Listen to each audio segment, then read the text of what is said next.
My name is Julian, and I will complement the information that my teammate itself said about the days on the old Mexico. First, I'm gonna talk about the means of transport of those old Mexican days. In the past, people used to move from place to place in a lot of vehicles, and for mentioning some of them, for example, there is It's the taxi, who were used to be from a very specific brand called Impala, and those cars were known as crocodiles. That name because how they used to look like. another one that used to be very common to see on those old days were the tranvía. Those were like a precursor of the actual trains and the actual metro that we can see in the city of Mexico. The tranvía looked very like a train car, but it was a bit more smaller than a conventional one, and also worked very much like a regular train with the rails and everything. Changing the theme. Now I will talk about some activities that the people used to do for distracting themselves when they feel bored in, those old days in Mexico. First, it was the cinema. The people used to go to the cinema to enjoy a good story in front of a big screen. Those kind of movies were usually in black and white, and the main genre of those movies, it was the comedy. The old Mexican cinema was probably the most representative thing that we could ever had. Not for nothing that era is called the golden era of the Mexican cinema. Also, the theater used to be a huge part of the entertainment of those old days. Like El Esperanza, El Olivia, and El Teatro Principal housed hundreds of persons to witness different shows of different genres, like comedy, drama, burlesque, or even opera. The sports were also a huge world of entertaining, mainly the professional ones, such as baseball, football, soccer. And more importantly, the boxing, that every weekend used to gather hundreds of people inside an arena to enjoy the spectacle of two persons fighting each other. Last theme I will talk about here is the gastronomy that existed in Mexico and probably, who knows, still exists. Around the decade of the 30s, as the doctors, as the health authorities recognized two elements, the tortillas and the beans, as the main food of the country. And that is because the nutritional values that had each one. Also, at the same year, new and foreign brands like Nestle arrived to Mexico with new things for the time, like condensed milk, milk in powder, and evaporated milk. As the time went on, Mexico was in a full commercial ground. The stands for tortillas, wheat mills, and bakeries and all kinds of fabrics increased their numbers really fast. In summary, a lot of brands that used to be all foreign or renowned arrived to Mexico and they instantly became part of our culture. To the point that even in these actual days, we are used to consume them and we don't feel it like it's something weird or something strange.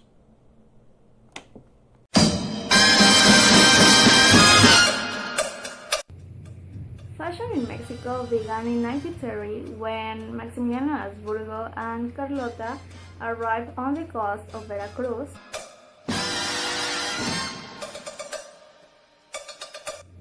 showing a new style in upper class society. ¡Por qué gallardía! ¡Y qué esbeltez! Señores, señores, me abrumáis con vuestros elogios, aunque la verdad es que no estoy del todo mal.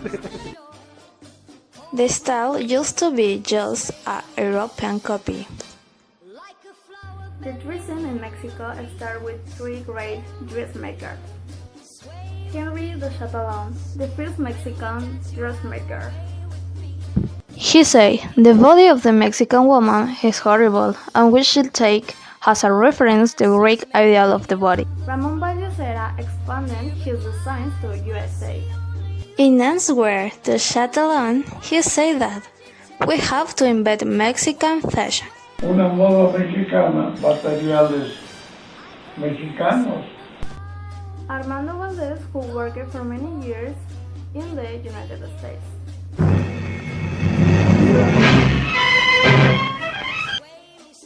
And he worked in the Doña Diabla movie with Maria Felix.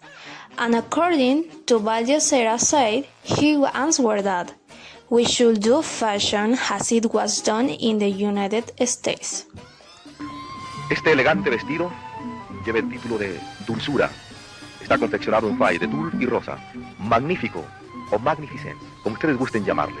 In the 1950s, another way of see fashion in Mexico came, but for the Mexican, it's a false vision of Mexicans.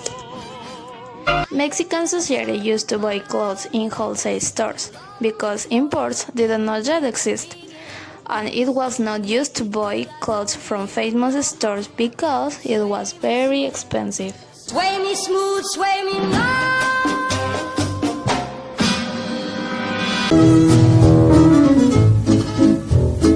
Mexican composers used to be experiment. Composers used to be educated in USA, and that is the reason for diversity in Mexican music. Chabela Vargas was from Costa Rica, but she came to Mexico when she was 17 years old. Chabela met many artists, for example, Diego Rivera, Frida Kahlo, Agustín Lara, Eugenio León, Lilia Downs, and others. Miguel Covarrubias was a cartoonist and painter. His pictorial works humorously reflect the Mexican society of this time. The Golden Age made Mexico shine Because cinema used to be superior at that time. Lorena Velázquez is a Mexican actress who, in addition to Mexico, works in Spain. Her first role was in Un Mundo Nuevo. Her beauty captures the attention of producers, and she worked with such figures as Germán Valdés, Tintán, Alberto Martínez Resortes, and Gaspar Capolina. In the 1940s, Camarena created a filed sequential trichromatic system. In simple words, it means creating color television. At this time, television was not used to be a mass communication medium because the construction of infrastructure at a global level was not common. The story of color television begins when the laboratories Guggenheim made the first equipment to make a transmission on closed-circuit television. From this event, private companies were interested in Camarena's work. In a small restaurant called El Moderno, USA military wives arrived after the restaurant was closed. So, Chef Ignacio Anaya prepared a dish for them with chips and cheese. It was invented in 1949 by the chemical engineer Filiberto Vázquez, when the IFE made an international call to produce indelible ink, and the Instituto Politécnico Nacional is the principal producer.